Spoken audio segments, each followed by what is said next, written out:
Welcome to Showcase Chicago Podcast. I'm your host, Michael Reyes, a realtor in the Chicagoland area with A.R.E. Partners. And in this podcast, we delve into the heart of all things Chicago, real estate, and life as we engage in authentic conversations about some of the most significant decisions we make. In today's episode, I'm excited to have a special guest, George LaGuardia of A.R.E. Mortgage, to discuss all things lending. But specifically, we'll be discussing a special portfolio financing product called Home Run Program. This lending program only requires a 5% down payment on a 2 to 4 unit multifamily property.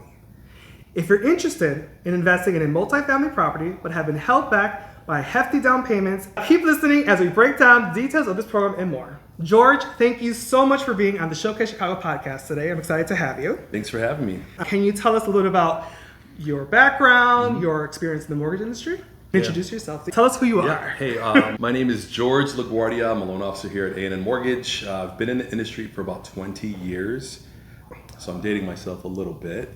But I do come with some expertise just based on my years in the industry. I've worked in every sector, from banking at Washington Mutual when they were around. Oh. I've been on the broker side, private lending side, and now here at A&N for the last 4 years.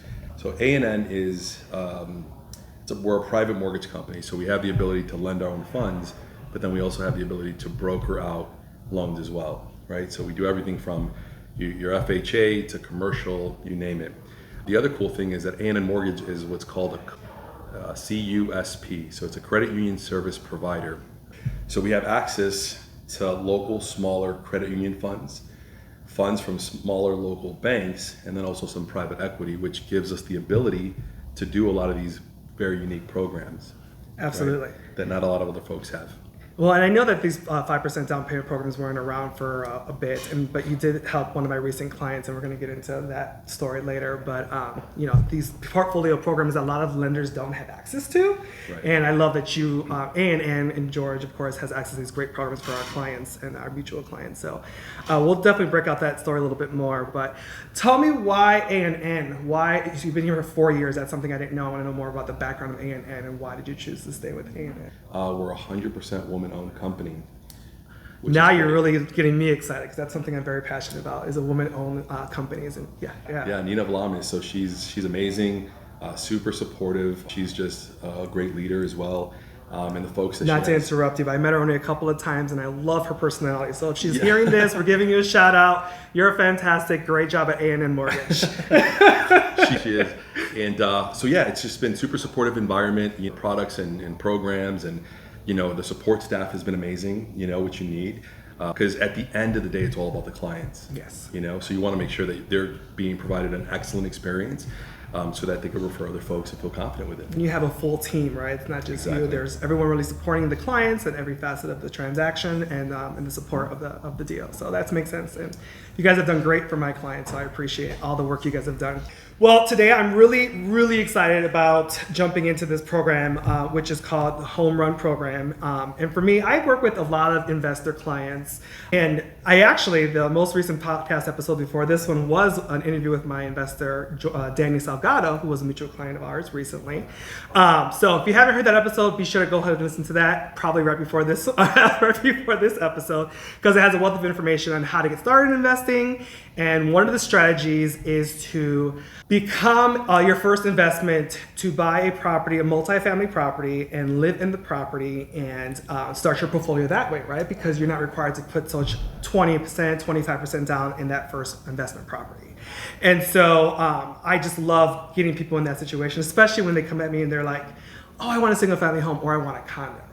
But then they can really get approved for so much more when you factor in the rents you're going to be getting in that multifamily property. You're going to have a backyard. You're not going to be paying an HOA. Instead, you're doing work to the property. So all that to get into the meat and potatoes of this program. And that's what this episode is really about, is highlighting the details of the Home Run Program with A&N and kind of jumping into it. So to start, explain kind of the highlights, if you will, of the program for our listeners. So our Home Run Program, to the best of my knowledge, we're the only lender that carries a product like this, and it's been really, really great. So Basically, it's 5% down on 2 to 4 unit properties. Our loan amounts go up to $1 million. So your sales price could be higher than $1 million, but the max that we could loan on it would be $1 million at the moment. Okay. Right? We are working on expanding that, but right now it's $1 million. And so if it's $1.2 million, you just have to come up with a difference ultimately. Exactly, exactly.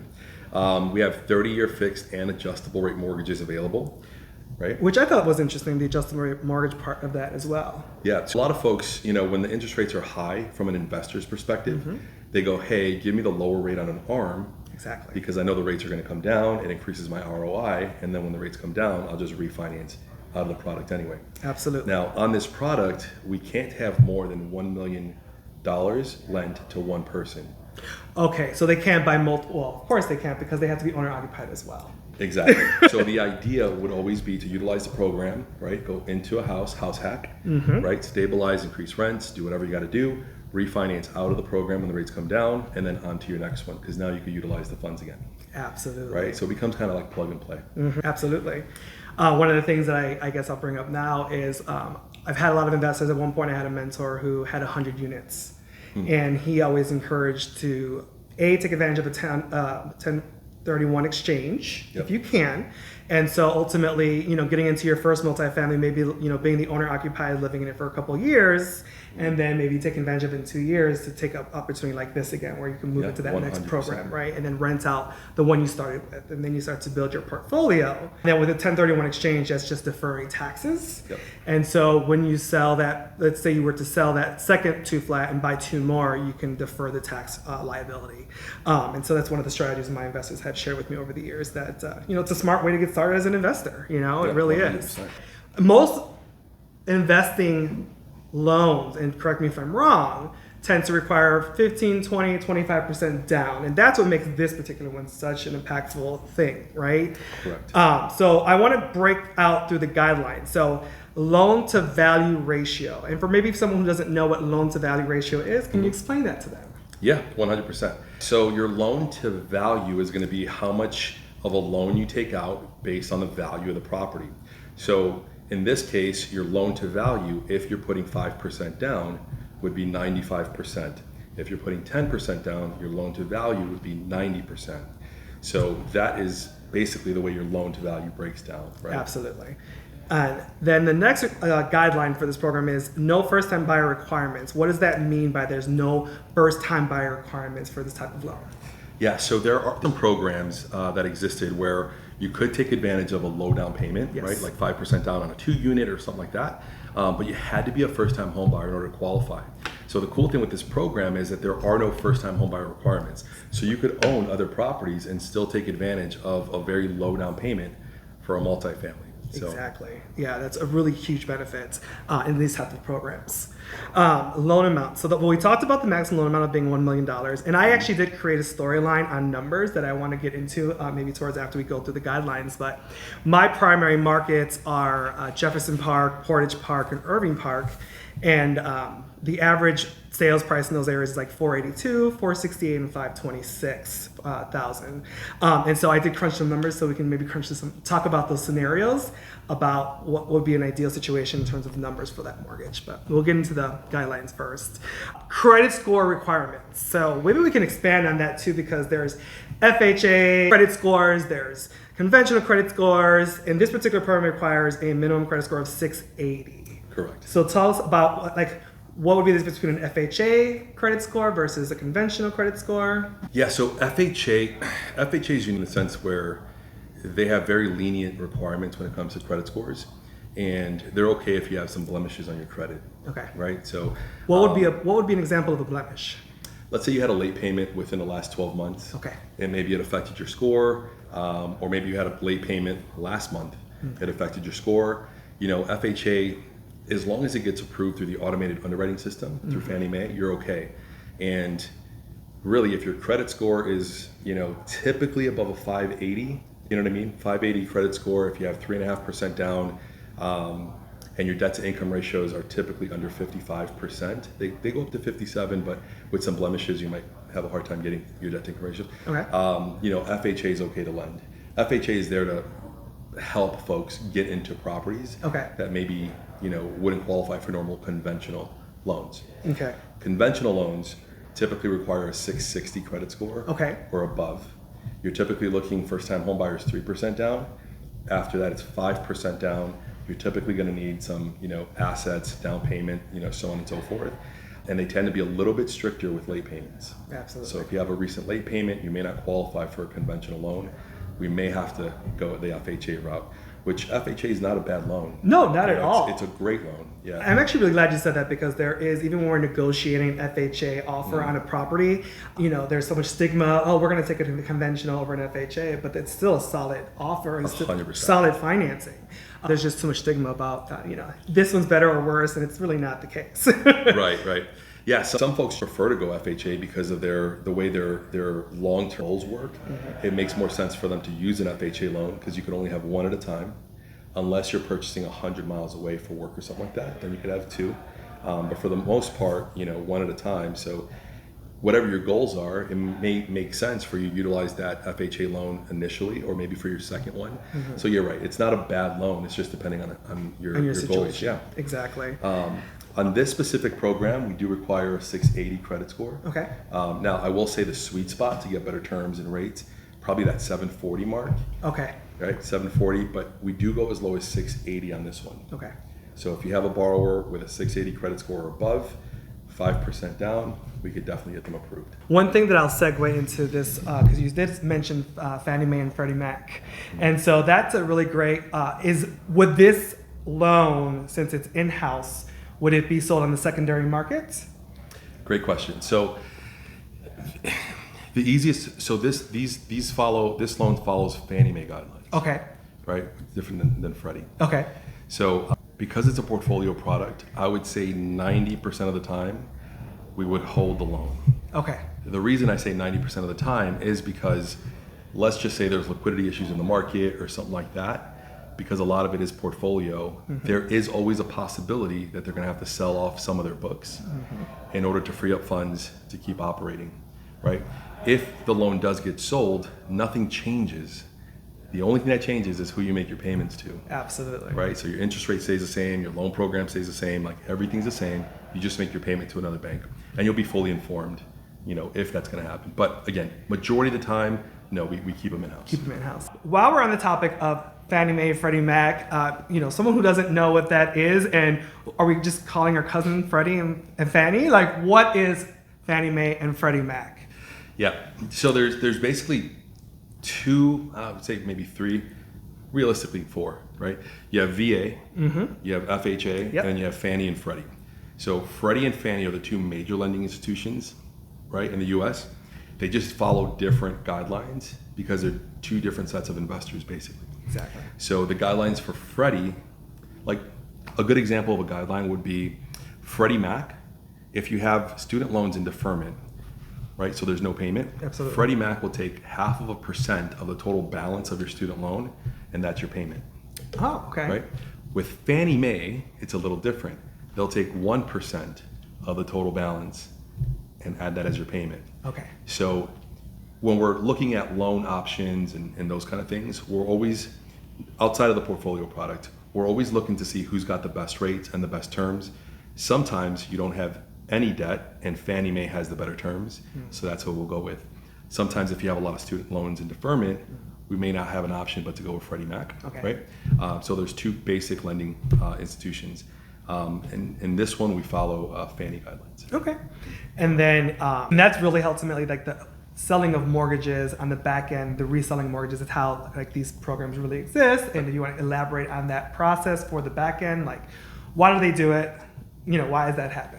Yeah, so the best way I could describe that or explain that is, so A&N Mortgage, although we are a direct lender, right, we're an origination company, we're not a servicing company. Okay. So we don't hold the loans.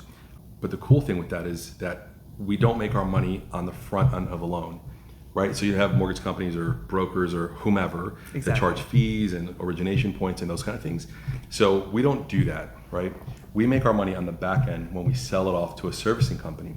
We try to sell it off to a servicing company like Chase or Huntington, some bigger bank with easy online access. So then you go, well, how do you make your money there? Well, because lending is all based off of risk, right? So us as a company, we're taking the risk for up front with processing, underwriting, approving, and lending the original funds. Absolutely. So we're signing off on it. So when we sell it off to, another bank on the secondary market, they pay us a premium for taking the risk up front, right? Which is very beneficial to the borrower, to the client, because you're getting better terms, better rates, and less fees. Absolutely. Yeah, that's great. Great answer. Thank you so much. And that's always a good question because it's such a, that's such a thing to understand. It's so much process in that and reselling of the mortgages and then I have a new bill. It's a different name. Who do I make that mortgage payment to? It's like, yeah, it was resale. That's how it happens in the secondary mortgage market. Very normal. Yeah, very normal. So don't be surprised. And if you're ever not sure, reach out to your realtor or your lender, and we can answer those questions for you. One thing I will say, so PMI, which stands for Private Mortgage Insurance. There's no upfront PMI with this program. And then the monthly PMI, that is the same as conventional. Okay, so let's talk about PMI and this program. And is there PMI? Yeah, so this product does have PMI. Typically, if you have less than 20% down payment on a loan, PMI is going to be a requirement, right? And PMI, in the most basic form of explaining it, would be a guarantee from the government, basically, to the end lender, that if for whatever reason something happens, you default, you foreclose, you lose the property, they're going to guarantee the lender 20% equity in the property so that it's not a total loss. Exactly. Now, once you hit 20% equity in the property, let's say you refinance, you do a new appraisal, there's 20% equity in the property, that will come off. If you stay in the property long term, I will say, I don't think the lender will automatically pull it off. You have to be proactive about it. Call the lender and go, hey, I think I have enough equity in my property. Can we order an appraisal and see? They'll send an appraisal out. If the value's there, the equity is there, then they'll remove the private mortgage insurance. Exactly. Yep. I just got a text message this morning from a client who just removed her PMI and was very happy and was emotional about having that removed. It's a great feeling. It is, absolutely, right? One thing I will segue into this, and now I know that this program doesn't exist right now, but you just helped my clients, Alana and Christina, and correct me if I'm wrong, but the program they took advantage of did not have PMI, even though they put less than 20% down. Is that correct? Correct. Yeah, and that was a shock to me. Just for that kind of loan program to exist with anything less than 20% down, not to have PMI. And so was that just an A&N product, or tell me about that? It was, yeah. Even though it doesn't exist, it's something worth sharing that you guys had that product. I was truly blown away. Yeah, so it was an A&N product. It's it's a loan that we offered, and it was typically 10% down on multifamilies with no PMI, which was a great product. When the rates start going up and the market starts getting a little tighter, there tends to be liquidity issues, right? Absolutely. So guidelines tend to tighten up a little bit. So the product didn't go away; it just kind of morphed into something else. So it morphed into a 5% down product. It has PMI, so it still became a little bit more aggressive from a down payment perspective. Okay. But now there is PMI, right?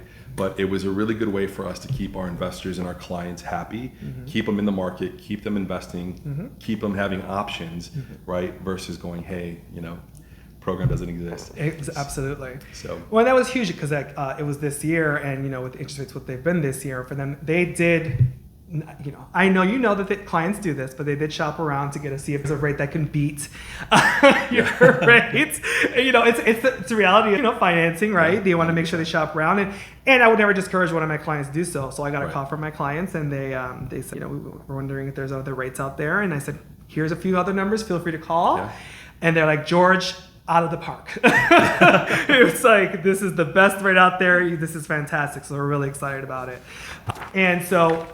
Now maybe we jump into these numbers. I did my own general numbers kind of last night, kind of looking up some numbers. So like I said in the beginning, my primary markets are Portage Park, Jefferson Park, Irving Park, but really I do deals all over, which is in Joliet. I've done deals in, Des Plaines, all over the city. And so for an average sales price, we're gonna just choose one of the neighborhoods. So we'll go with Portage Park. Average sale price for that neighborhood is $482,000. 5% down would be $24,000, and then the PMI that I calculated was about $4,000. Well, I'm sorry, I said PMI. The payments, I calculated, it was about $4,000. So that's principal, interest, taxes, and insurance. And for those that don't know, that's what in most cases, your payment includes is principal, interest, taxes, and insurance. And so I wanted to play with the numbers in terms of if the average rates for each of that market. And so, for example, in Portage Park, the average rent income on a 2-bedroom, 1-bath was $1,530, so $1,530. For a 3-bedroom was $1,875. And then if you have a garden unit, that can range you anywhere from $1,000 to $1,250 of income you're getting into. So now we're talking 2, 3, 4 unit buildings with potentially a basement unit as well. And so when you look at those numbers, let's just say we're going to create an avatar. My buyer is a single guy, maybe younger, just starting his investments. He's in a good position with the 5% down, and he can live in the basement and rent out the other 2 units. And what that crunches out to in a realistic perspective is his mortgage payment would be $632. Like, that is the benefit of buying a multifamily and living in it as your first investment, right? And even if it's you're a family and you want a backyard and you were looking at single family houses, but you can have rental income and you have a 2-flat with 2-bedroom, 1-bath or 3-bedroom, 1-bath, and you live in one of the units, your mortgage payment's going to be $910 or $2,000 compared to, Right. you know what I mean? So it's like putting it like a really realistic perspective for people and what those numbers look like. Again, this is my average market, and it's hyper focused. So we'll look at the comps and numbers everywhere, but that's the storyline of why this product is so good. 100%. Anything you want to add to those numbers or that perspective? Yeah. No, I think, personally, I think your first property being a multifamily really sets you up. You're now house hacking, right? Half your mortgage, if not most of it's covered, and then when you want to move over to your next one. So from an underwriting perspective, occupancy has to make sense. Yes. Right? So you can't go from $1 million home to, a $500,000 home with less square footage, 3 blocks away. It has to make sense. Yes. So when you're going from a multifamily, you're only going to scale up, right? So most folks go from let's say your first one is 400,000, your next one's 600,000, your next one's 750, right? And then you kind of go from there. And once you've built your portfolio, now maybe you want to buy your next property and it's going to be your forever home, single family home. But at this point you have a portfolio and you have your single family home, and now you're generating income on all of these properties. Absolutely. So multifamily, just to put it in perspective, multifamily conventional loans on a 2-unit, you're looking at 15% down. Conventional 3 or 4 units, you're looking at 20% down. You could do FHA at 3.5% down. FHA has loan limits, number one, and there's a self-sufficiency rule for 3 and 4 units. Yes, let's talk about that self-sufficiency rule. Absolutely. Go ahead. So the self-sufficiency rule, it's this weird rule with FHA, but basically it states that 75% of the total market rents in that building times 75% have to be greater than your all-in mortgage payment, which includes your principal, your interest, taxes, insurance, and your PMI. And your PMI, And your PMI. So depending on the property you're looking at and where it's at, in the city, taxes higher, taxes lower, that could be pretty hard to find, right? The other thing with FHA is, the FHA inspector and the appraiser, they're the same person. So a lot of times when they go into a property, they're appraising it, but anything that they deem a safety concern has to be remedied prior to closing. So a lot of folks making an offer, and we brushed that subject. We brushed it a little. So from a seller's perspective, if they're looking at an FHA pre-approval or a conventional pre-approval, although they're both great products, if they are concerned about a loose banister or peeling paint or any of those things, they're typically going to go with a conventional pre-approval. The good thing about the 5% down program is it's only 1.5% more than FHA. There's no self-sufficiency, and it's a conventional loan. So we follow conventional guidelines for appraisals. Absolutely. Yep. I'm actually working with a buyer now who's FHA, and when we first started working out, they weren't sure where they wanted to be. They were like, well, all over the city and the surrounding suburbs. It was like a 5-mile radius. And I was like, no, we're not. They are FHA buyer. We need to find a way to narrow this down. So we did finally narrow it down, and so I opened up the search to not have it listed as FHA optional, because a lot of brokers don't fill that out correctly in the MLS. That's a personal pet peeve of mine. We won't get too into it. Actually, if you're a listing broker, make sure you fill out all the information. But anyhow, long story short, there are hazards. So we just saw one last week that the garage didn't have stairs to go up to the garage, and it was a high stoop. You would have to like jump, it's pretty high. And so that definitely won't pass FHA. So to your point, FHA does have some harder things to, jump through. There are concerns about the property, peeling paint, stoves in the basement, handrails. Yeah. Yes, there are some things, but if the property will ultimately, you'll know when you work with a seasoned realtor. 100%. You will know when you walk into a home, like, yes, no, move on, right? And I oftentimes will be very proactive with the broker and look at the pictures in detail and make a call. And if they don't have it listed as FHA as being an option, let me see it first, and I'll let you know if it is and isn't, because a lot of times these brokers don't. But again, to your point, like, it's not that it's a bad financing, it's just there's stricter in that. So thank you so much for agreeing to do this and for providing all this valuable information. If you are looking to learn more about this program or have a one-on-one consultation with George, how can they reach you? Yeah, so you could call me on my cell, 312-972-2296, or you could email me, which is probably going to be easiest. George, it's George at A as in Apple, N as in Nancy, mtg.com. Fantastic. And I will also have our links, the show notes of this episode, as well as YouTube, Spotify, Apple, anywhere your favorite podcast apps are. You will have access to that show notes, and you can click on those links. So again, thank you so much. And with that, thank you for tuning in to another episode of Showcase Chicago podcast. If I can support you with your real estate needs, you can search Showcase Chicago or Michael Reyes on all social media platforms, or go to www.showcase-chicago.com. Until next time, continue to live your best life. I'm Michael Reyes with A.R.E Partners. Thanks for listening.